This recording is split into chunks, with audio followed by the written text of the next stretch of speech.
There are those stones in the shape of a large triangle that were discovered on the south shore, pointing like an arrow toward the treasure. But what if the copy of the transcription on the stone is a hoax? There's actually no evidence available to support any interpretation of the inscription because we don't have the actual inscription. It was never written down. It was lost before it was ever created on any documentation. I believe that the actual inscription we have today is a forgery created by a later writer. What if Harvard professor Barry Fell had the correct translation? What does that tell us is at the bottom of the money pit?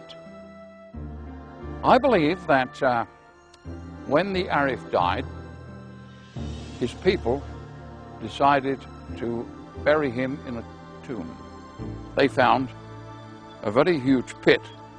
It was 100 feet deep, and they just kept away from it. It was a sinkhole. Earlier religions, including the early Christianity, believed that the answer after death was to go down to the river of life. And I believe they put him down to what they considered the river of life.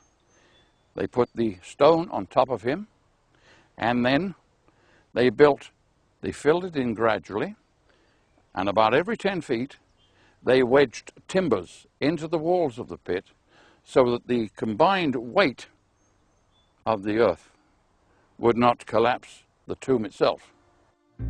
That's an interesting theory, but many experts believe it ignores too much hard evidence of actual treasure.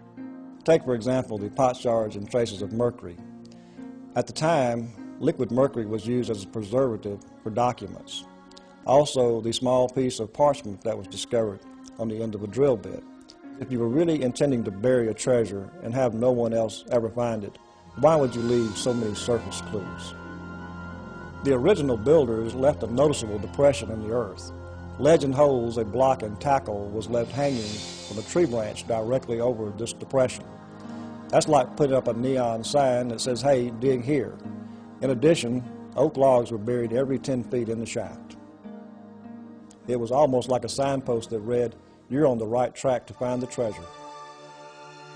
Then buried at 90 feet, the builders left an inscription that's been translated to read, 40 feet below, 2 million pounds are buried. In other words, keep digging. Just a few feet below the inscribed stone was where the first water trap was triggered. Oak Island is like a puzzle, and once you become involved in trying to solve the mystery, it becomes an addiction. That certainly seems to be the case, and not all the pieces of this particular puzzle can be found in the money pit. Mr. Fred Nolan, who has quietly purchased a small portion of Oak Island, has taken a more archaeological approach. Mr. Nolan has identified 4 10-ton boulders which he says are deliberately placed to form a huge cross. At their center is a large sandstone. Many people believe this is a credible theory, but over the years, many theories have been put forward as to who may have constructed such an elaborate system. Take, for example, an enterprising engineer by the name of Edwin Hamilton, who spent 4 years excavating the island prior to World War II. The original burying of the treasure there probably at that time was quite an engineering feat, and I doubt very much if it could have been carried out by pirates or a pirate crew.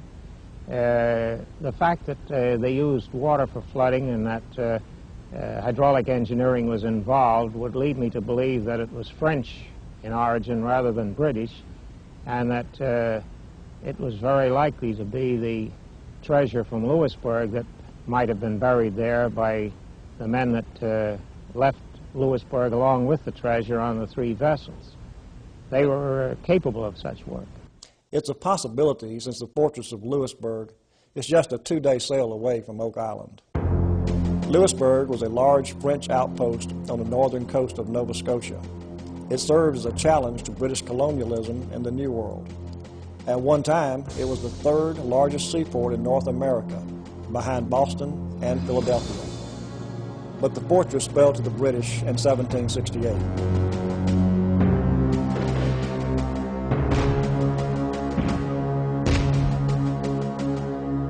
However, before surrendering its gates, 3 French ships did manage to slip away. Hamilton believed these ships might have brought an enormous amount of wealth to Oak Island, since the island is a short distance away, and it's entirely conceivable that the fortune of a great French fortress was in the holds of these ships. Research shows that by 1768, the area surrounding Oak Island was sufficiently populated that any clandestine activity on the island would have been noticed by someone. Therefore, the Louisbourg theory just doesn't hold. After all, those 3 French ships would have been seen by someone, and no one ever did see them.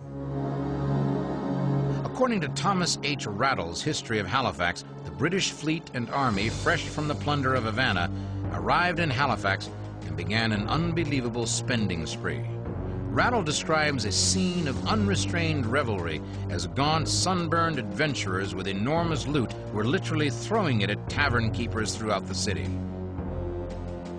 It is possible that the British Army and Navy dug the Money Pit as a place to hide the untold wealth plundered from Havana. Certainly they had the manpower to do it, and under the strict command of hard-bitten professional officers, the task might well have been accomplished. And by any measure, the amount of plunder, if indeed it came from Havana, would make it worth the effort.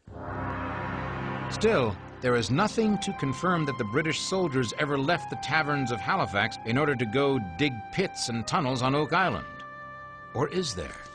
In the late 1930s, a 4-year-old girl named Peggy Adams, who lived on the island with her parents, claimed to have seen something very strange.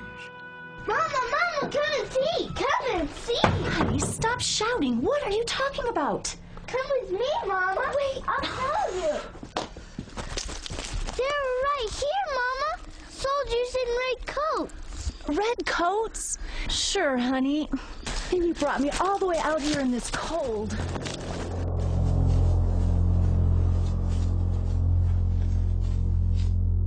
Peggy Adams never backed away from her story.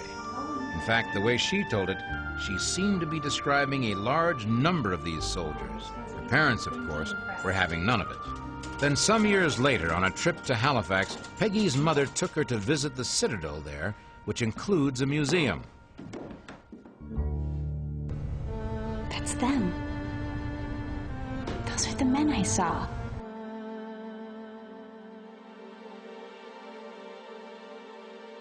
What Peggy saw was an effigy of a British soldier in the uniform that was standard in the British Army from 1754 to 1783. Could it be that a youngster of 4, innocent of greed or avarice, actually witnessed a ghostly watch that returns from time to see if their plundered treasure still lies safely at the bottom of the Money Pit? Too far out? Probably. But remember, in over 200 years, and in spite of the expenditure of tens of thousands of man-hours and millions of dollars, scientists and scholars have yet to come up with anything that is any more conclusive.